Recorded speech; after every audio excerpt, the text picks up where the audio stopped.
মহেশপুরে জামায়াতে ইসলামের ইফতার ও মাহফিল অনুষ্ঠিত হয়েছে। আশরাফুল আলমের ভিডিও চিত্রে দেখুন বিস্তারিত। ঝিনাইদহের মহেশপুরে জামায়াতে ইসলামের উদ্যোগে আয়োজিত হয়েছে সুধীজনদের সম্মানে পবিত্র মাহে রমজানের গুরুত্ব ও তাৎপর্য শীর্ষক আলোচনা সভা এবং ইফতার মাহফিল।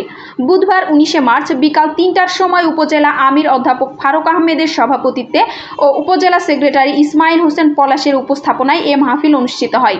পবিত্র কোরআন তেলাওয়াত করেন মাওলানা বেলায়েত হোসেন। প্রধান অতিথি হিসেবে উপস্থিত ছিলেন কেন্দ্রীয় শুরা সদস্য ও কোটচাঁদপুর মহেশপুর গণমানুষের নেতা অধ্যাপক মতিয়ার রহমান। এছাড়া উপস্থিত ছিলেন নায়েবে আমির আব্দুল বারী, নায়েবে আমির ফকির আহমেদ, আমিরুল ইসলাম, উলামা বিভাগের সভাপতি, হাসাদা কামিল মাদ্রাসার প্রিন্সিপাল মাওলানা আখতারুজ্জামান, লুৎফর রহমান, বাইতুল মাল সেক্রেটারি গোলাম সারোয়ার, মিনহাজ উদ্দিন, ইসলামী আন্দোলন বাংলাদেশের নেতা আব্দুস শুকুর প্রমুখ। বক্তারা বলেন, রমজান মাস কোরআন নাজিলের মাস। আল্লাহর কোরআন দিয়ে ব্যক্তি, পরিবার, সমাজ ও রাষ্ট্র পরিচালনার চেষ্টা করতে হবে। আল্লাহর দ্বীন কায়েমের জন্য সকল মানুষকে দাওয়াত দেওয়ার আহ্বান জানান।